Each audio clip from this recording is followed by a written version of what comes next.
Assalomu alaykum mening qadrli va hurmatli o'quvchim. Biz siz bilan so'z turkumlari mavzusini o'rganishni bir necha dars avval boshlagan edik va bugun ham davom ettiramiz. Siz bilan dastlab so'z turkumlari nimaligini o'rgandik.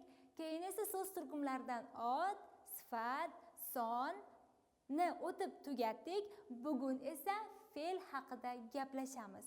Fe'l desam siz voy murakkab mavzumi degan narsani xayolingizga keltirmang. Fe'l mavzusi bizga begona emas. Yodingizda bo'lsa, dastlabki mavzularimizdan birida harakatga oid so'zlar degan mavzu o'tganmiz. Harakatni ifodalovchi so'zlar, ya'ni harakatni ifodalovchi so'zlar.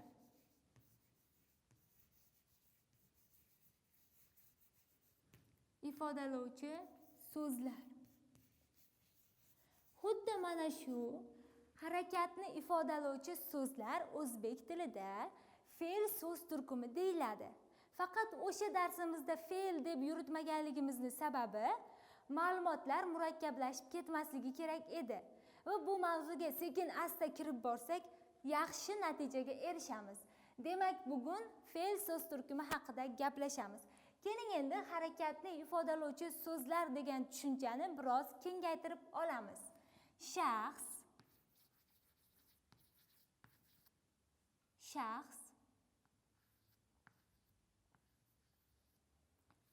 va narsalarning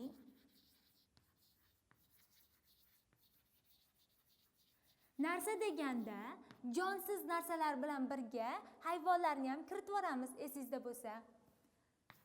Harakatini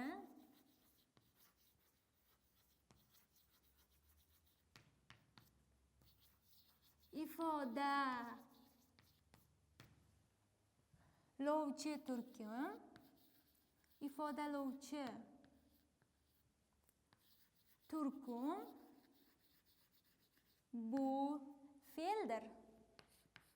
Fe'l. Hop, shaxsning-ku harakatini tushundik. Inson hamisha harakat qila oladi. Ammo narsalar qanday harakat qiladi deb o'ylanib qolmang. Narsalar ham harakat qilishi mumkin.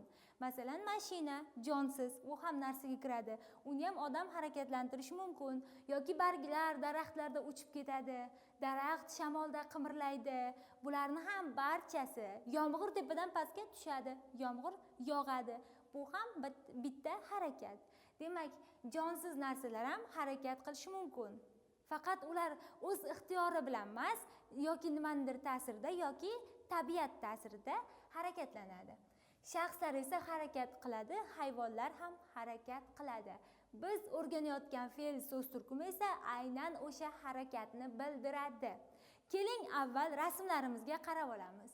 Birinchi rasmimizda sayrayotgan qush tasvirlangan. Buni qaysidir ma'noda chiroyli tasvirlamoqchi bo'lsak, kuylayotgan qush desak ham bo'ladi. Qush demak nima qilyapti? Sayrayapti. Men sayrayapti deb yozib olaman. Sayrayapti. Bu harakat. Harakatni bajaryapti qush. To'g'rimi? Endi keyingisi ilon nima qiladi?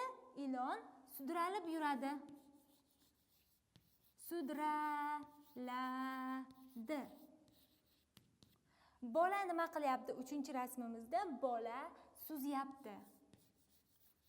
Suzyapti. Ana biz rasmlarimizda tasvirlangan harakatlarni yozib oldik. Bundan tashqari ham harakatni ifodalovchi so'zlar juda ko'p. Masalan, yuryapman, yurish ham harakat. Yoki mana qo'llarimni qimirlatyapman. Qimirlatmoq ham harakat. Yoki bosh silkimoq, qo'l silkimoq, yozmoq, o'tirmoq, turmoq, bularning barchasi harakatni ifodalovchi so'zlar bo'lib, fe'l so'z turkumini ichiga kirib ketadi. Endi siz so'rashingiz mumkin. Shuncha ekan, u fe'lni ifodalaydigan so'zlar. Fe'ldan tashqari so'zlar qancha? Qanday qilib ajratib olamiz fe'lni deyishingiz mumkin. Shu fe'lni ajratish uchun bizga so'roq so'zlar yordamga keladi. U so'roq so'zlar quyidagilar. Nima qildi? Birinchisi. Ikkinchisi nima qilyapti? Yoki nima qiladi? Qiladi bilan bir xil nimada qilmoqchi so'zni ham ishlatsak bo'ladi. Nima qilmoqchi? Ana. Xo'p, endi keling mana bu so'zlarimizni shu so'roq so'zlarga so'roq berib, shu so'roq so'zlar orqali javob bo'ladimi, yo'qmi bilib olamiz. Masalan, sayrayapti so'ziga men nima qilyapti deb so'roq beraman. Demak, bu fe'l ekan. Sudraladi. Ilon nima qiladi? Nima qiladi mana. Nima qiladi so'rog'iga javob bo'lyapti. Ilon sudraladi. Bu ham fe'l ekan. Bola suzyapti. Nima qilyapti? Suzyapti. Mana ko'rdingizmi? Fe'lning so'roqlariga javob bo'lyapti. Demak, bular fe'l. Keling endi bitta fe'l qatnashgan gap tuzib olamiz. Umidjon bog'da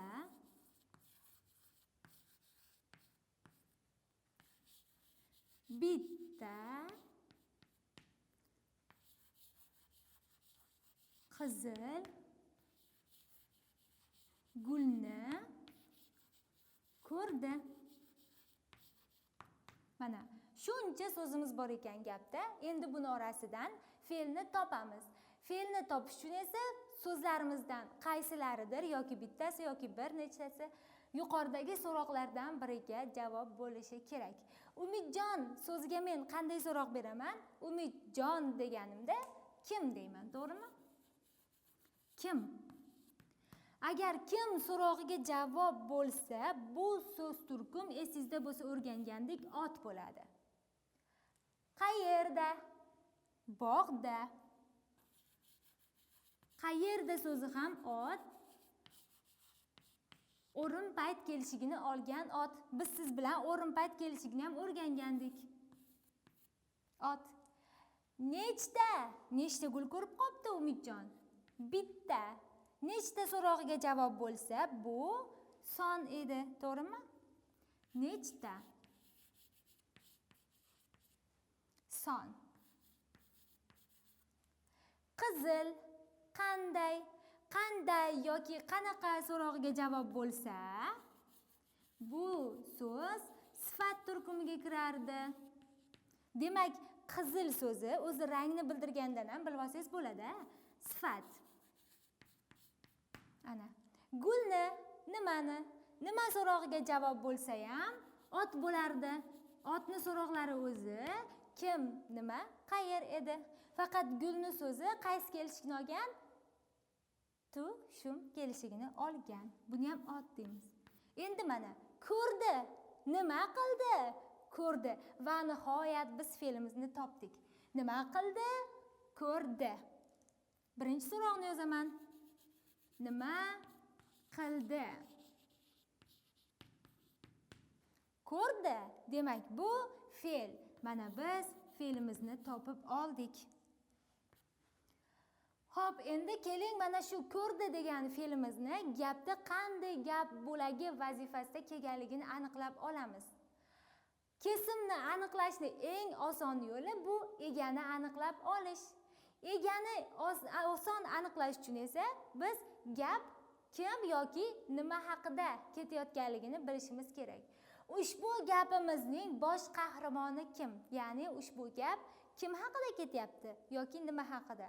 Gul haqida ketyaptimi? Umidjon haqida ketyaptimi? Asosiy harakatimiz Umidjon tomonidan amalga oshirilyapti. Demak, mana biz Umidjon kim egani topib oldik. Umidjon nima qildi? Ko'rdi. Mana nima qildi so'rog'iga javob bo'lib, kesim bo'lib kelibdi. Ko'rdi so'zi. Demak, biz ega va kesimni aniqlab oldik. Shu gapimizdan bitta xulosa qilib aytadigan bo'lsak, fe'l ko'p hollarda ko'p hollarda gapda kesim bo'lib keladi. Va tagiga qanaqa chizamiz? Siz buni juda ham yaxshi bilasiz. Ikkita chiziq chizamiz tagiga. Kesim bo'lib keladi. Ana. Endi siz bundan xulosa chiqarib, fe'l faqat kesim bo'lib keladi deb yodlab olmang. Boshqa gap bo'laklari ham bo'lib keladi. Kerak bo'lsa ega bo'lib kelishi mumkin, kerak bo'lsa aniqlovchi bo'lib kelishi mumkin, lekin ular murakkabroq ma'lumot hisoblanadi. Siz hozir fe'l ko'p hollarda kesim bo'lib keladi deb yodlab oling. Va biz qolgan gap bo'laklari vazifasida kelishini keyingi darslarimizda yana ham to'liqroq o'rgatishga harakat qilamiz. Xo'p, demak, fe'l gapda asosan kesim bo'lib kelar ekan. Mavzumizni qisqacha takrorlab oladigan bo'lsak, harakatni, qanaqa harakatni? Shaxs va narsalarning harakatini ifodalovchi turkum bu fe'l ekan. Fe'lga misol yozdik. Sayrayapti, sudraladi, suzyapti. Yana bir qanchasini aytib ham o'tdik. Yozdi, uxladi, turdi, ko'chaga chiqdi deganimizdagi chiqdi so'zi. Xullas, fe'llarimiz ko'p. Endi buni aniqlab olish uchun dedik, nima qildi, nima qilyapti, nima qiladi yoki nima qilmoqchi so'roq so'zlardan foydalanar ekanmiz. Va biz gap tuzdik, gapimizda ko'rdi degan fe'lni qatnashtirdik. Ushbu fe'l kesim bo'lib keldi. Bundan xulosa chiqargan holatda aytdikki, fe'l ko'p hollarda gapda kesim bo'lib kelar ekan va uni ikkita tagiga chiziq chizish bilan belgilaymiz. Fe'l. Mana bosh harf bilan qilib qo'ydim. Yana ham ko'rinib turish uchun mana chiziq bilan ham ajratib qo'yaman. Endi mavzumiz hali tugamadi. Mavzumizni eng muhim qismi bor. Bo'lishli fe'l. Bo'lishli fe'l va bo'lishsiz fe'l degan tushuncha bor. Bo'lishsiz fe'l. Bu qanday bo'ladi endi deb o'ylanib qolmang. Bu juda ham oson. Keling avval yaxshilab ko'rinib turish uchun doira bilan chegaralab belgilab olaman.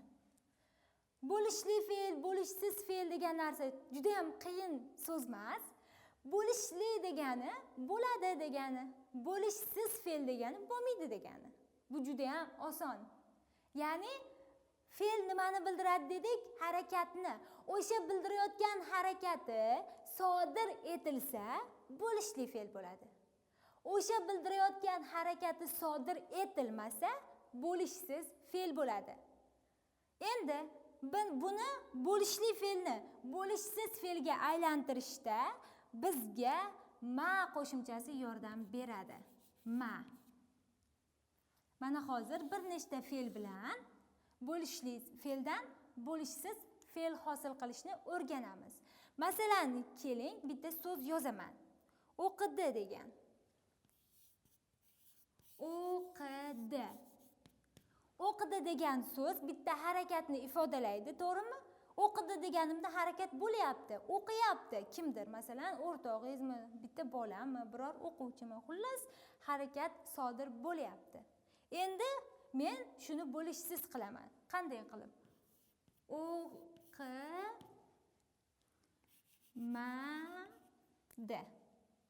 Ana endi harakatim nima bo'lib qoldi? Sodir bo'lmay qoldi. Masalan, yana yozaman. Yozaman degan so'zimiz ham bor ekan. Yozaman desam, harakatim bo'ladi, to'g'rimi? Endi buni bo'lishsiz qilsam, yoz mayman. Yoki yana kecha Nosir onasi bilan dalaga bordi. Borish harakati sodir bo'lgan. Bordi. Endi singlisi Nozima bo'lsa, dangasalik qilib ular bilan birga bormadi. Bormadi. Nima qo'shaman? Ma, di qo'shaman. Ana, bo'lishsiz bo'lib qoldi. Xo'p, o'qidi, o'qimadi, yozaman, yozmayman. Bordi, bormadi. Keling endi birgalikda yana tuzamiz. Masalan, siz meni eshityapsiz. Bu bo'lishli. Kimdir meni eshitmayapti. Bu bo'lishsiz. Siz maktabga borasiz. Bu bo'lishli. Masalan, o'rtog'ingizmi, kimdir maktabni unchalik yaxshi ko'rmaydi, shuning uchun maktabga bormaydi. Bunda harakat bo'lishsiz bo'lib qolyapti. Yoki bo'lmasam, men yong'oqni yoqtiraman. U inson miyasi uchun foydali desam, yoqtiraman so'zi bo'lishli. Chunki rostdan ham yoqtirish hissi menda bor, bo'lyapti. Endi men yong'oqni yoqtirmayman, allergiyam bor desam, bunda harakat sodir bo'lmayapti. Yoqtirmayapman men. Bu bo'lishsiz bo'ladi. Kelasi yozda ta'tilga qishloqqa dam olishga boraman desam, boraman, to'g'rimi? Bu bo'lishli. Borish niyatim bor, bu harakatim sodir bo'ladi. Endi men kelasi yoz hech qayerga bormayman, chunki juda ham issiq desam, bormayman. Harakat sodir bo'lish ehtimoli ham yo'q, bormayman dedim. Bu bo'lishsiz bo'ladi. Demak, bo'lishli, bo'lishsizni ham tushunib oldingiz. Fe'lni o'rgandik birgalikda, so'roqlarini o'rgandik, fe'l nimani anglatishini o'rgandik va gapda fe'lni qatnashtirib gap tuzdik.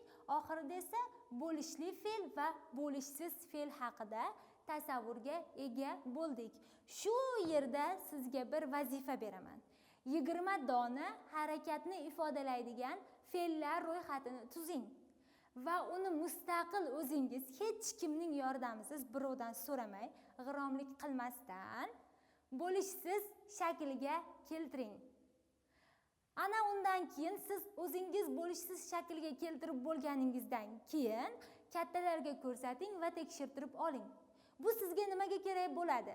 Siz so'zlarni bo'lishli va bo'lishsiz shaklga tez keltira olganingizda, unisidan bunisiga, bunisidan unisiga o'tkaza olsangiz, sizni miyangizda so'z aylanishi, so'z boyligingiz ko'payadi. Bu esa nutqingizni rivojlantiradi.